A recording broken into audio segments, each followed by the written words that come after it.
Bienvenue dans le 13h de ce 12 octobre sur RTI 1. Bonjour à tous. La Rwandaise Louise Mushikiwabo, désignée secrétaire générale de l'OIF. Les délégations rwandaises et françaises ont confirmé qu'un consensus avait été trouvé à l'occasion du huis clos entre les chefs d'État et de gouvernement membres de plein droit. En sport football, Cannes 2019, les éléphants de Côte d'Ivoire rencontrent ce vendredi au stade de la Paix de Bouaké les fauves de la Centrafrique pour la troisième journée des éliminatoires de la Coupe d'Afrique des Nations Cameroun 2019.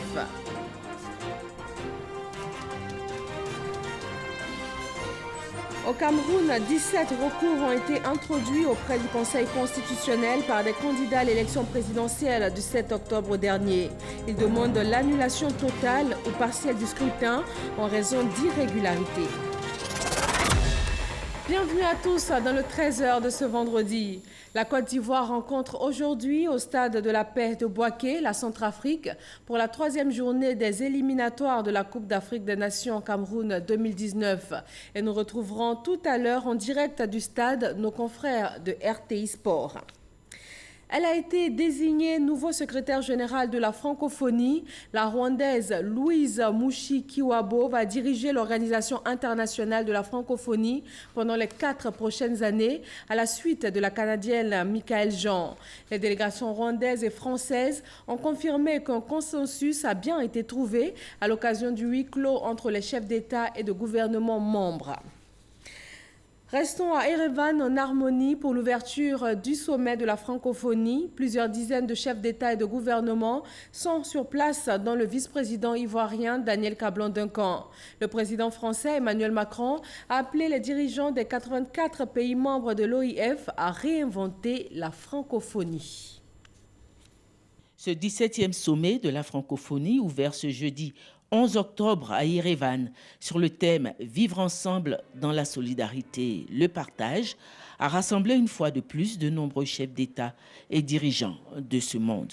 L'OIF compte à ce jour 84 États membres répartis sur les 5 continents et elle continue d'enregistrer de nouvelles demandes d'adhésion. Le sommet de Erevan a autorisé le passage de la Gambie, de l'Irlande, des Émirats arabes unis, du rang de pays observateurs au rang de membres associés, mais sans être encore membre à part entière. La francophonie rassemble désormais une diversité de pays qui n'ont pas tous en partage la langue française. Face à cette diversité, à cette expansion de plus en plus grande de l'OIF, le président français Emmanuel Macron, dans son discours très attendu, appelle à une mise en garde. Je souhaite que nous donnions pour objectif de réviser la charte de la francophonie.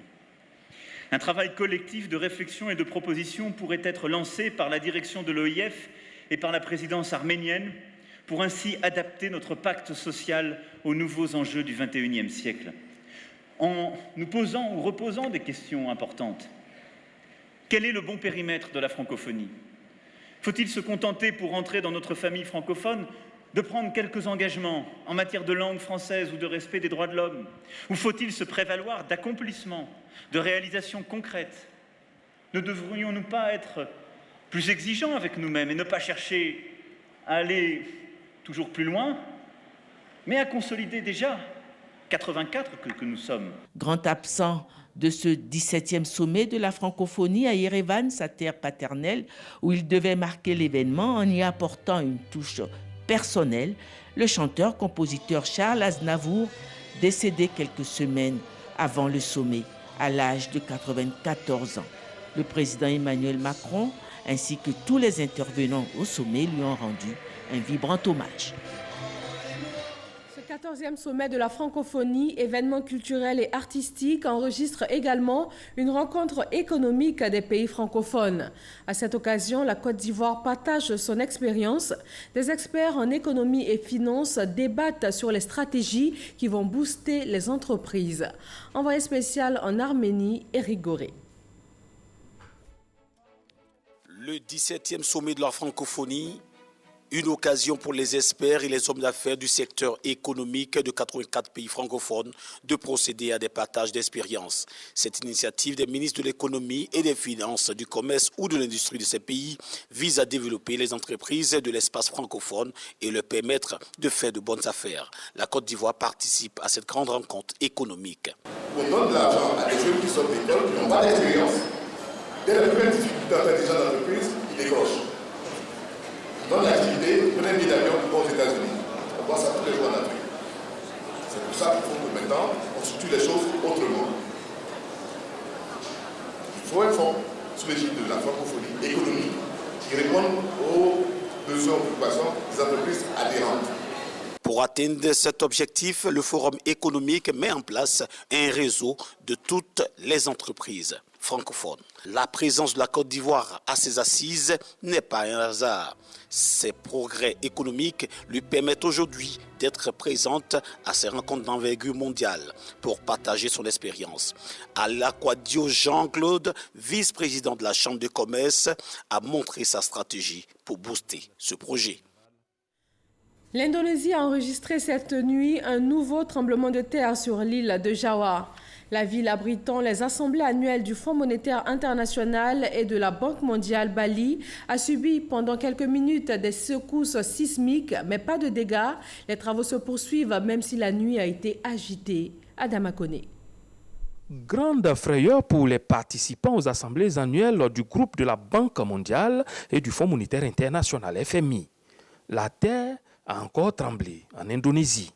Dans la nuit du 10 au 11, nous avons ressenti aux environs de 2 h du matin, exactement à 2 h 20 du matin, une secousse sismique qui est le résultat d'un tremblement de terre qui s'est produit à l'est de l'île de Java, à 160 km de Bali. L'intensité des secousses de magnitude 6,9 sur l'échelle de Richter s'est propagée sur l'île de Bali où se déroulent les assemblées annuelles des institutions de Bretton Woods. Au début, je pensais que je rêvais. Et puis quand j'ai vu le lit bouger, j'ai dit, bon, il y a un problème. J'ai allumé la lampe. J'ai vu la lampe qui faisait comme ça. J'ai dit, ah. Donc on est vraiment en Indonésie là. Donc j'ai pris mon portable, j'avais le réseau, j'ai appelé ma maman. Du coup, après, j'ai regretté parce qu'elle n'a pas dormi la peau. Mais j'avoue que c'était une drôle d'expérience. Je pense que dans nos pays, on a tout vécu sauf ça.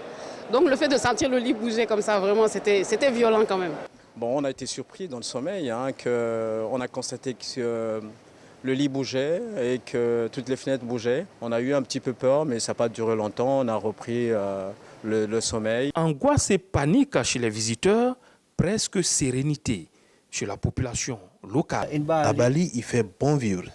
C'est un fait qui ne peut effrayer, car Bali est loin de Jaffa. Ne soyez pas angoissés. Le chef de la délégation ivoirienne et le chef de la mission diplomatique rassurent. Les autorités indonésiennes, les services de protocole et les organisateurs de cette grande rencontre ont rassuré les délégués du fait qu'il n'y aurait pas de conséquences préoccupantes. Ce que je peux donc dire, c'est que tout se passe bien. Ce matin, nous avons donc vu tous les membres de notre délégation, tous les Ivoiriens. Mais tout le monde est au travail, donc rassurer les parents, rassurer les patrons, que tout se passe bien. À Bali, les autorités annoncent qu'il n'y a pas de risque de tsunami. Les habitants et les participants, réveillés avec plus de peur que de mal, retrouvent leurs habitudes. Ici en Côte d'Ivoire, nous sommes à 24 heures des élections couplées locales. La campagne électorale a pris fin hier à minuit. Le préfet de San Pedro s'inscrit dans un mouvement de sensibilisation pour une période électorale et un post-scrutin apaisé. Il a rencontré les différents candidats. Sam Kona. Les élections municipales et régionales sont prévues pour le samedi 13 octobre 2018. En vue de préserver un climat de paix avant, pendant et après le vote, le préfet des régions a eu une séance de travail avec tous les candidats ou leurs représentants à la préfecture. Selon le préfet Ousmane Koulibaly, il y aurait des menaces, voire des velléités de troubles le jour du scrutin à San Pedro, d'où cette mise en garde. Ces rumeurs sont tellement persistantes qu'il était important que je vous rencontre ce matin Nous n'allons pas faire des cadeaux à tous ceux qui vont mener le moindre trouble avant, pendant et après même les élections. Alors c'est pourquoi j'ai insisté que tous les candidats eux-mêmes soient présents pour entendre. Parce que si un élément de tambour est pris, alors vous êtes tenu pour responsable. L'élément va répondre devant les tribunaux, mais vous aussi, vous allez être poursuivi devant les tribunaux. Le superviseur général de la commission électorale indépendante a rappelé aux candidats les dispositions prises pour éviter la fraude. Il leur a indiqué les voies de recours à suivre en cas de contestation des résultats qui n'ont rien à voir avec la violence. Des candidats et des représentants de candidats ont exposé quelques inquiétudes et préoccupations qui ont été prises en compte par le représentant de la CEI en vue de préserver un climat de paix à San Pedro pendant et après le scrutin du 13 octobre 2018. Sensibilisation également au cœur des actions de l'Association Citoyens et Participation Civis Côte d'Ivoire. Une rencontre a été initiée avec les différents acteurs impliqués dans ce processus électoral. Laurence Achaud et Godefroy Okambawa. Élection, ce n'est pas la guerre. C'est sur cette exhortation que l'Association Citoyens et Participation Civis Côte d'Ivoire interpelle les électeurs, candidats et l'ensemble de la population sur l'importance du vote, un devoir civique. Civis Côte d'Ivoire pense que le boycott, c'est déjà l'échec. Quand vous boycottez, vous connaissez déjà le résultat. Les citoyens doivent sortir des invectives, les actes d'incivisme, comme ne pas voter. Civis Côte d'Ivoire appelle les citoyens à se mobiliser massivement pour voter leur candidat. Créer un cadre de concertation et de réflexion stratégique susceptible de prévenir d'éventuels risques de violence électorale, c'est l'objectif que veut atteindre cette association. Pour ce faire, Civis Côte d'Ivoire met en place un cadre de rencontres et d'échanges avec le staff de certains candidats aux élections couplées municipales et régionales. La région du Lot-d'Ivoire est une zone à risque. Désormais, il faut les bonnes pratiques, il faut voter apaisement, il faut participer sans violence aux élections. Nous sommes là pour appeler les jeunes à participer aux élections, bien sûr, mais à ne pas faire d'histoire après les élections. C'est le meilleur qui gagne, celui qui a le meilleur projet de société, c'est celui-là qui va gagner. De certains candidats qui s'amusent à déchirer les affiches des autres, c'est de un. De deux, ce que j'ai décrit beaucoup, c'est sur les réseaux sociaux. Il y a trop d'excitation, trop d'insultes sur les réseaux sociaux. Nous continuons et nous continuerons à travailler dans le sens de la paix, même avant, pendant et après les élections. L'association entend également vulgariser son concept « Je vote, je reste » relatif à l'article 39 du Code électoral qui consiste à choisir parmi les citoyens votants pour participer au dépouillement avec pour un seul objectif, réduire le risque de contestation. Créée en décembre 2015, Civis Côte d'Ivoire est une association qui œuvre dans l'éducation à la citoyenneté, à la promotion et à la défense des droits de l'homme. Promouvoir le vivre ensemble en cette période électorale par le sport, c'est tout l'objectif des clubs de pétanque de la police, la gendarmerie, des éducateurs et des associations de mécaniciens, menuisiers, couturiers et maçons de la ville de Grand-Bassam. Ils se sont retrouvés pour faire la promotion de l'union du vivre ensemble en cette période électorale. Olivier Iriebi et Sidonie Davila. Les clubs de pétanque de la ville historique de Grand-Bassam s'engagent à des élections apaisées. À travers le sport, ces clubs choisissent de sensibiliser militants et sympathisants des différents candidats aux élections locales. L'initiative vise, selon eux, à renforcer le climat de paix et la cohésion sociale entre les populations avant, pendant et après les élections. Nous avons initié cette idée de profiter des élections municipales pour parler de cohésion sociale par la population de Grand-Bassam. Opter pour un canal qui peut réunir tout le monde. Au finish, nous avons tous voté le jeu de pétanque. Compétiteurs et supporters des clubs saluent cette idée. Je pense que c'est l'un des meilleurs moyens de cohésion sociale parce que le sport, il y a toutes les adversités, mais on finit toujours par s'attendre. Parler de cohésion sociale, on doit justement commencer par le sport. Avec ces élections qui arrivent, on pense qu'il est nécessaire quand même de parler de cohésion sociale. et de paix. Il faut que chaque candidat sache que c'est vraiment une lutte, une bataille, un combat qu'ils vont mener et qu'à la fin, le meilleur gagne et tout le monde s'allie. Et cela va vraiment aider la population parce que c'est pour la population qu'ils sont là. Le samedi 13 octobre prochain, les électeurs seront appelés à élire les maires et les conseillers régionaux. Une élection censée se dérouler dans un esprit fraternel pour préserver la paix et la cohésion sociale dans le pays.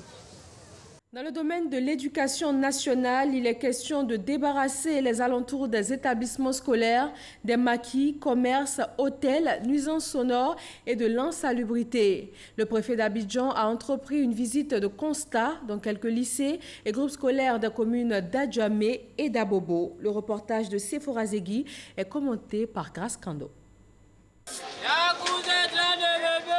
Ce n'est pas un marché, mais plutôt l'entrée d'une école dans la commune d'Adjamé.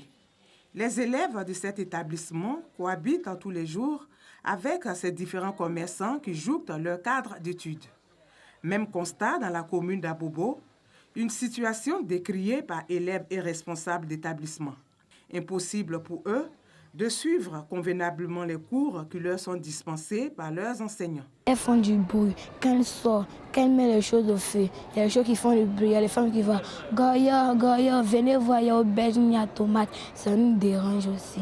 Il y a des fois, nous sommes en train de faire les cours, les gens viennent, on nous agresse, on prend nos matériels. Les commerçants, les bruits des voitures, bon, les commerçants aussi crient. Souvent, on n'arrive pas à saisir le coup que les professeurs nous donnent.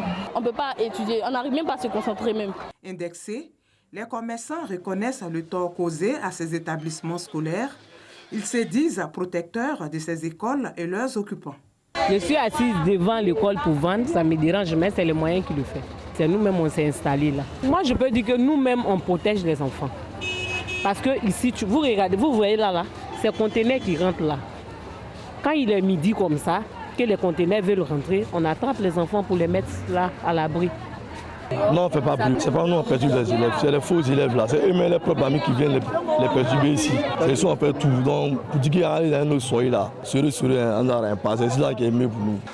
Nuisances sonores, bruit de klaxons et commerce autour des écoles, un fléau qui s'est installé depuis longtemps.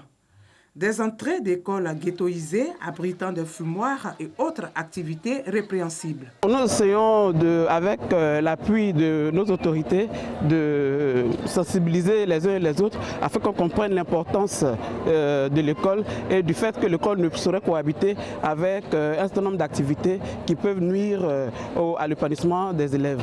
Nous avons un bidonville derrière nous, nous avons le cimetière aussi. Et au niveau du mur, les drogués entrent pratiquement pour utiliser notre marché comme fumoir.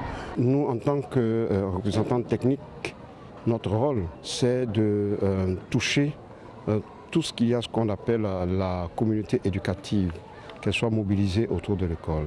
Nous ne pouvons que faire toute une série de rapports, de constats, de transmissions hiérarchiques, en faisant en sorte que toutes les parties concernées aient une visibilité sur la question. Informé de la situation, Vincent Hirier, préfet d'Abidjan, effectue donc une visite de constat dans ces lycées, collèges et groupes scolaires. Il est impératif pour lui d'éradiquer ces fléaux aux alentours des établissements scolaires. Il est inadmissible que des enfants aient à enjamber des étals de fruits, de viande, de friperies pour entrer chez eux. Il y a une différence frappante entre l'environnement qu'il y a au portail de ces écoles qu'on a visitées et l'organisation intérieure. Même pas 1 mètre après avoir franchi les portails, vous voyez toute cette nuisance. C'est dangereux pour nous tous.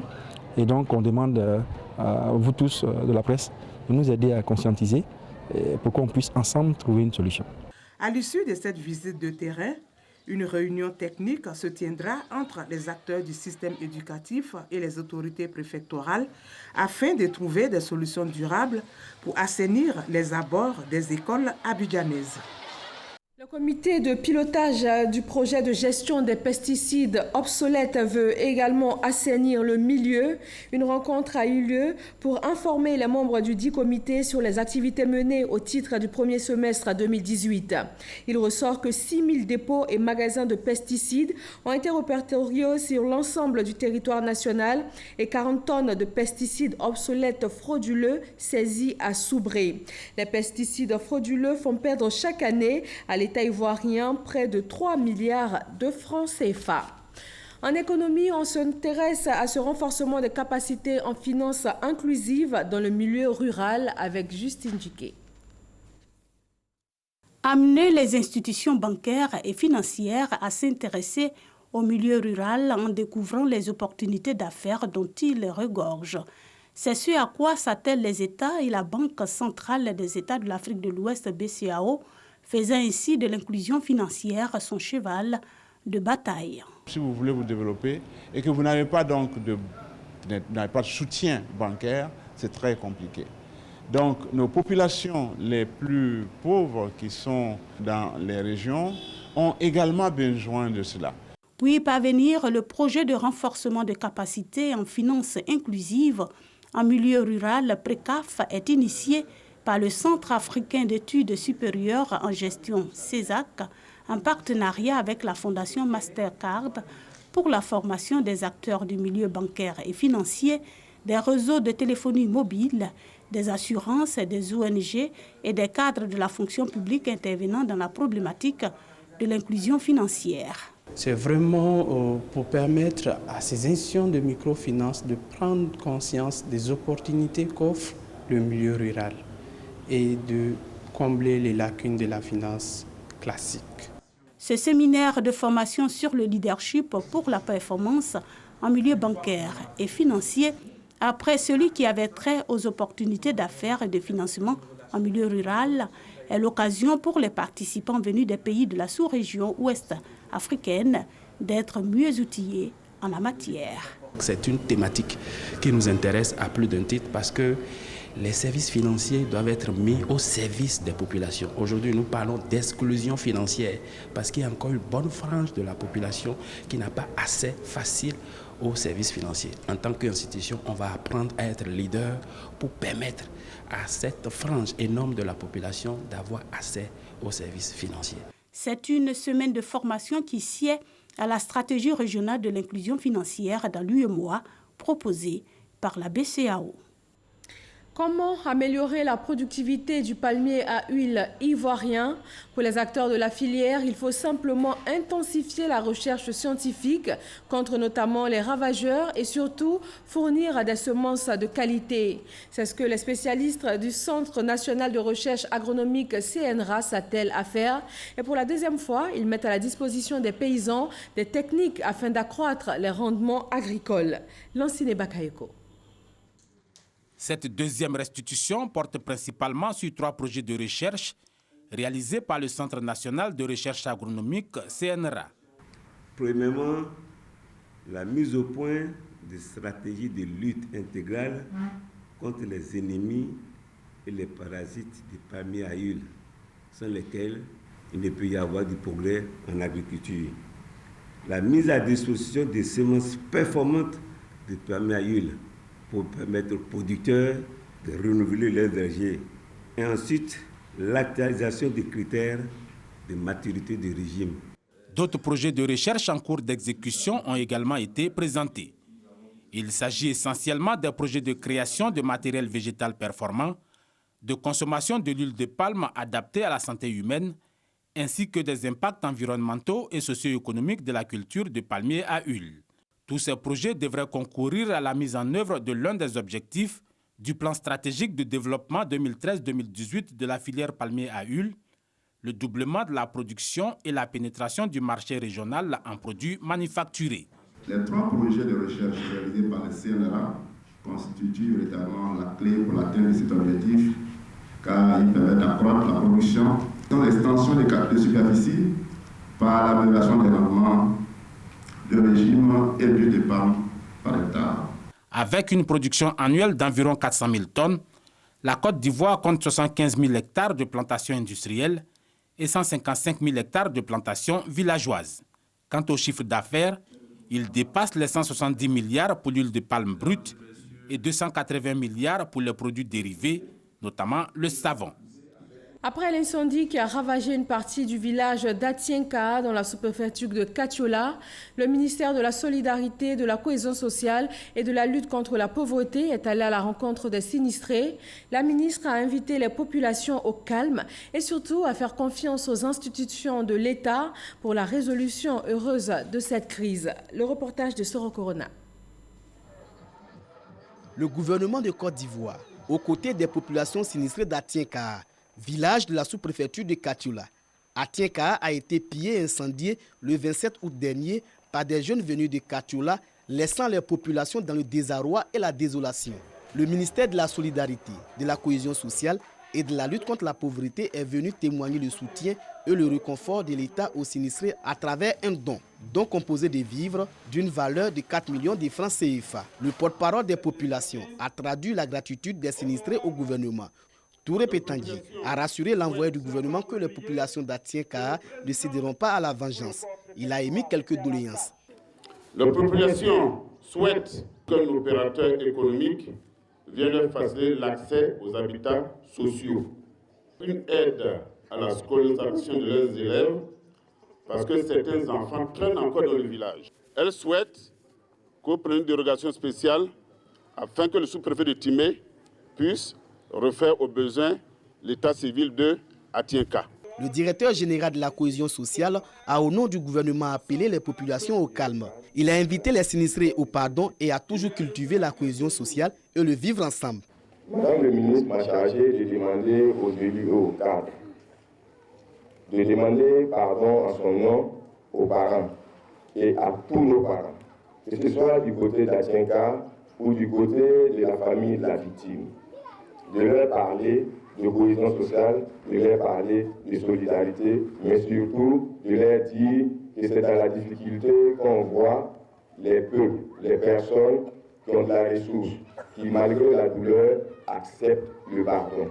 Après Atienka, la délégation du ministère de la Solidarité, de la Cohésion sociale et de la lutte contre la pauvreté s'est rendue au domicile du défunt à Katiola. Le gouvernement a également apporté assistance à la famille éplorée à hauteur de 500 000 francs CFA. À Atienka et à Katiola, les sinistrés et les parents du défunt ont demandé que la lumière soit faite sur l'incendie du village et la mort du jeune chauffeur Ahmed Sovodougou.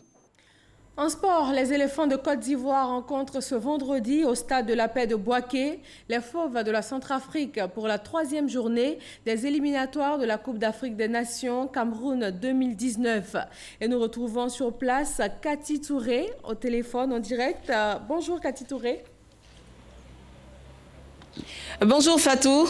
Alors dites-nous, quel est l'enjeu de cette rencontre qui va se jouer cet après-midi ? Alors Fatou Fofana, je peux vous dire que l'enjeu, il est très grand. Il est très grand ici au stade de la paix de Bouaké puisque la Côte d'Ivoire reçoit la Centrafrique et la Centrafrique n'est autre que l'équipe qui est à égalité de points avec la Côte d'Ivoire, c'est-à-dire 3 points, dans un groupe G largement dominé par la Guinée. Et ce qui veut dire, Fatou, qu'il faut absolument gagner aujourd'hui. En tout cas, ça serait très bien pour les éléphants. La double rencontre d'ailleurs ici à Abidjan et puis mardi prochain du côté de la Centrafrique. L'enjeu, il est très grand ici au stade de la paix de Bouaké, Fatou. Alors quel est l'engouement des populations autour de cette rencontre qui se voit importante? Je peux vous rassurer, Fatou, que les populations de Bouaké sont prêtes à venir soutenir les éléphants de Côte d'Ivoire. Pour l'instant, vous ne le voyez pas dans le stade parce que nous sommes quand même à 3 heures, un peu plus de la rencontre. Mais d'ailleurs, il y a du monde qui va rentrer dans quelques instants. Et hier, nous avons sillonné un peu la ville de Bouaké. C'est vrai qu'il y a certains qui sont un peu découragés parce qu'ils n'ont pas vraiment confiance. Mais on a pu les rassurer et ils ont fini par comprendre que toujours les éléphants se battent pour participer aux grandes compétitions. Ils nous ont assuré qu'ils seront ici au stade de la paix pour soutenir l'équipe. L'engouement est très bon ici à Bouaké. Alors Cathy Touré, ils sont peut-être découragés à cause des 2 défaites déjà enregistrées à Bouaké. Est-ce que vous pensez que cette fois sera la bonne? C'est vrai Fatou que ces deux défaites ont un peu marqué les populations de Bouaké, mais c'est pour cela justement que l'encadrement des éléphants et même les joueurs ont insisté pour venir ici à Bouaké afin de pouvoir vaincre ce signe indien, parce que deux défaites ici à Bouaké, ça fait penser, mais je pense qu'aujourd'hui les éléphants sont conscients et ils ont vraiment envie de donner de la joie aux populations de Bouaké, ils ont vraiment envie de se racheter, c'est ce qu'ils nous ont confié et nous avons confiance en eux. Et comment ils se portent physiquement, émotionnellement à quelques heures de cette rencontre, les éléphants de Côte d'Ivoire? Les éléphants se portent très bien. Ils se portent très bien. Nous avons eu des informations fraîches. Il y avait peut-être Pépé Nicolas qui avait donné des frayeurs, mais nous avons eu l'information qu'il s'est entraîné hier, il s'est entraîné même aujourd'hui. Peut-être qu'il sera indisponible pour ce match, peut-être, puisqu'on n'a pas encore eu la confirmation du côté de l'entraîneur qui veut certainement garder le secret. Mais toutefois, nous avons eu la confirmation qu'au match retour du côté de la Centrafrique, on pourra avoir Pépé Nicolas. Fatou, c'est pour vous dire qu'ici, à Bouaké, tout est fin prêt pour accueillir cette belle rencontre. Je rappelle qu'elle compte pour la 3e journée des éliminatoires de la Coupe d'Afrique des Nations 2019 qui va se dérouler en juin prochain du côté du Cameroun. Merci Cathy Touré qui est en ce moment au stade de la paix de Bouaké. Et nous allons rester avec RTI Sport pour revenir sur les enjeux de cette rencontre.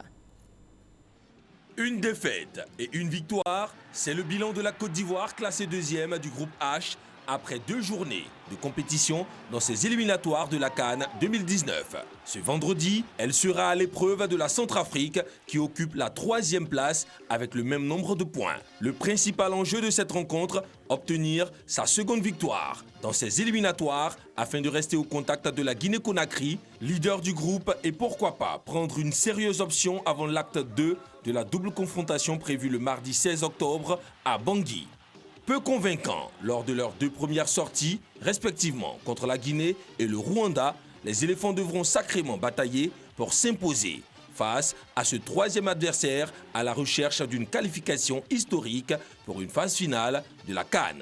Un objectif réalisable pour le groupe d'Ibrahim Kamara, composé de joueurs de haut niveau, tous déterminés à se faire respecter à domicile. Si obtenir les 3 points reste le maître mot chez les éléphants, il gagnerait toutefois à faire preuve de prudence, car la Centrafrique, 111e au dernier classement FIFA, ne part pas avec la faveur des pronostics, mais elle tient absolument à surprendre. Sous les ordres du technicien suisse de 45 ans, Raoul Savoy, les Bleus et Blancs sont prêts pour cette importante bataille. Ils pourront peut-être compter sur l'expérience du pensionnaire de Valence, Geoffroy Kondogbia, à l'occasion de sa première apparition chez les Fauves.